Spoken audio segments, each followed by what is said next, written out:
무화과나무 열매가 열리던 천에 오시면 정말 싸게 맛있게 먹을 수가 있어요. 무화과도 많이 나서 상당히 좋은 환경을 가지고 있습니다. 방금 돌아보았듯이 이곳에서 엘리야가 3년 반 동안 충분히 먹고 살았을 것이다 라고 추정이 될 수 있는 그런 장소라고 여겨집니다. 그런데 까마귀가 3년 반 동안 아침 저녁으로 떡과 고기를 물러다 주잖아요. 그게 믿어지십니까? 네. 우리 이제 물론 믿음으로 충분히 이렇게 이제 받아들여지게 되는데, 여기 그 문화를 이해하시면 정말 더 이해하기 좋은데요. 이 나라 그 문화 중에 음식을 먹고 음식이 남으면 쓰레기통으로 바로 버리는 게 아니라요, 그 음식 중에서 남은 것 중에서 먹을 만한 것들은 따로 모아가지고 바로 집 앞에다가 놔둬요. 지금은 비닐봉지에다가 그 음식을 싸가지고 그 울타리 대문 가에 걸어 놓게 되거든요. 그러면 오고 가는 사람들, 즉 가난한 사람들, 없는 사람들이 그걸 가져다가 먹습니다. 그런데 당시에 바로 지금까지 그런 문화를 가지고 있다면, 당시에 음식을 먹고 남은 음식들을 밖에다 놔뒀을 거예요. 그러면 그것을 바로 까마귀가 먹으려고 자기가 가져간 거죠.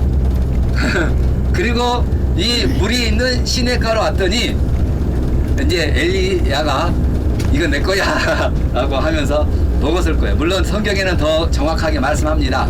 하나님께서 까마귀에게 명하사 까마귀가 음식을 아침 저녁으로 물러다 줬습니다. 그래서 여기 문화가 음식이 남으면 울타리에다 놔두는 그런 문화가 있는 것을 보면, 까마귀가 충분하게 떡과 고기를 물어다가 아침 저녁으로 날아다 줬다는 것을 알 수가 있어요. 지금 이제 저희들이 그 엘리야가 태어났던 그 디셉, 엘리야의 고향 디셉으로 향하겠습니다. 그래서 우리 그리 시냇가와 디셉이 그리 멀지 않습니다. 지금 바로 밑에도 계속 우리 그리 시냇가를 끼고 올라가고 있는데요. 상당히 먼 거리예요. 그리고 아주 깊습니다. 그래서 웬만한 가뭄에도 물이 마르지 않는데, 엘리야 당시에 3년 반 동안 이상이 지나면서 여기에 물이 마르게 됐었습니다. 그 엘리야의 전체 이야기를 말씀을 드리면, 엘리야가 아합 왕에게 3년 오랫동안 수일 동안 비가 오지 않을 것이라고 이제 예언하게 됩니다. 그 이유는 아합 왕이 시돈 왕의 딸 이세벨과 이제 결혼을 하게 되죠. 이세벨은 우상을 섬기는 그런 민족인데, 그런 시돈 왕과 정략적인 이제 결혼을 하게 됐습니다. 아합 왕은 뿐만 아니라 많은 악행을 저지르기도 했었습니다. 그래서 아합 왕에게 수일 동안 오랫동안 비가 오지 않을 것이라고 예언한 이후에 이제 도망을 오게 되죠. 그래서 도망 와서 살았던 곳이 바로 그리 시냇가입니다. 그런데 3년 반 이후에 여기에 시냇물이 마르자 하나님께서 엘리야에게 명령하시는데, 시돈 사르밧 과부가 살던 그 사르밧 지역으로 가라고 명령합니다. 그래서 엘리야는 바로 이제 시돈 땅으로 가게 됩니다. 거기에서 누구를 만납니까? 바로 사르밧 과부를 만나게 되는데요. 거기에서 떡과 기름을 엘리야에게 먼저 제공한 이후에 오랫동안, 즉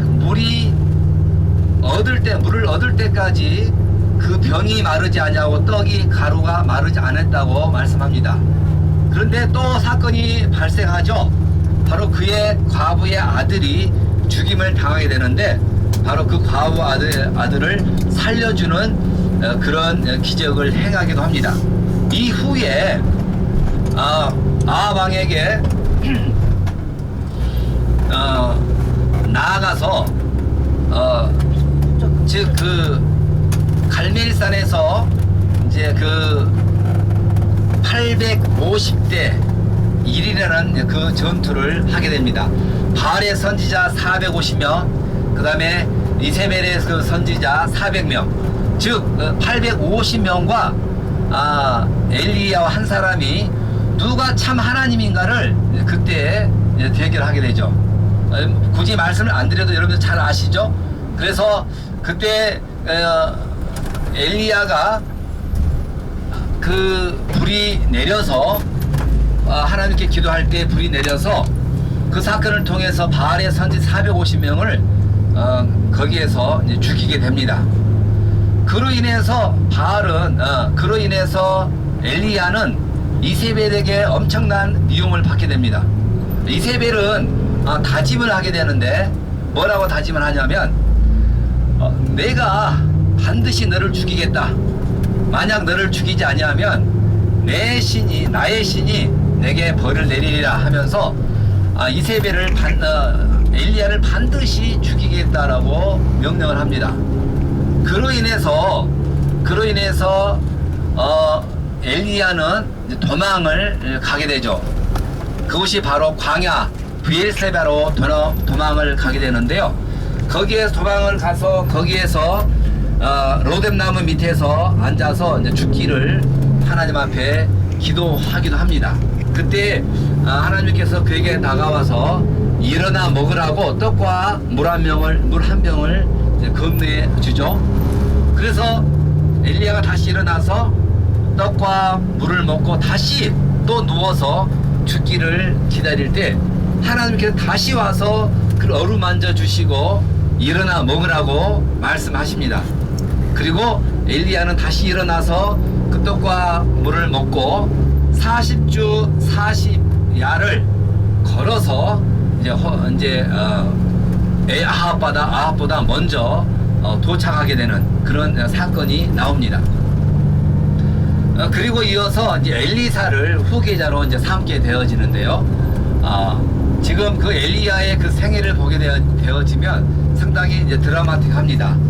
이제 그 사해 입구 쪽에 예수님의 세례터가 있고 그 주변에 엘리야가 엘리사에게 그 바톤을 넘겨줬던 그 불말과 불병거가 내려졌던 그 장소가 바로 이쪽 우리 베다니 예수님의 세례터 주변에 있습니다. 그래서 그곳은 직접 가보지는 못하지만 바로 엘리야가 엘리사에게 다시 리더십을 넘겨줬던 그 장소이기도 합니다.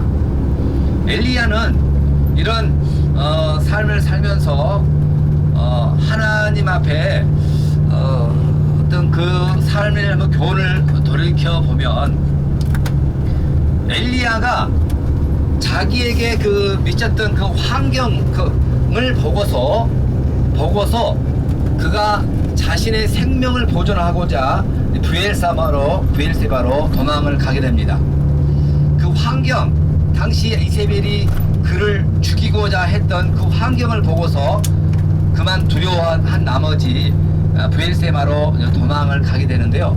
이것을 보면 마치 마태복음 그 14장에 그 베드로가 데베라 바다, 그 갈릴리 바다에서 예수님이 물 위를 걸어오실 때 일어났던 환경과 거의 비슷한 부분이 있어요. 즉 밤 사경, 즉 3시에서 6시 사이에 예수님이 바다 위를 걸어오셨죠. 그것을 보고 제자들이 무서워했었습니다. 그것을 본 베드로가 먼저 만약 당신이 예수님이거든 나로 명하사 물 위로 걷게 하소서라고 했었을 때 예수님이 물 위로 걸어오라 이렇게 명령합니다. 그래서 베드로가 그 명령에 따라서 물 위를 걷게 됩니다. 그런데 당시에 파도가 치고 물결이 셌던 것으로 보게 되어지면 그만 베드로가 그 물결을 보고 이렇게 말할 때 물결을 보고 두려워한 나머지 그가 물에 빠지게 되죠. 엘리야는 이세벨이 자신에게 행했던 것을 보고 그 무서워서 도망을 가게 됩니다.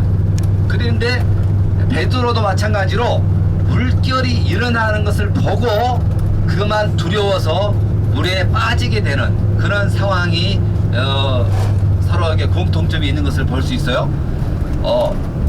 그때 당시에 상황을 보았던 그 환경, 그가 하나님을 바라보지 못하고 예수님을 바라보지 못하고 그 현실을 바라보고 그 상황을 바라봤을 때 그만 두려워서 물에 빠지고 도망을 가게 됐던 그 상황을 알 수 있어요. 그러나 그 너머, 물결 너머 하나님을 바라보고 파도 너머 계신 예수님을 바라봤다면 그 상황을 능히 이겼을 것이라고 여겨집니다.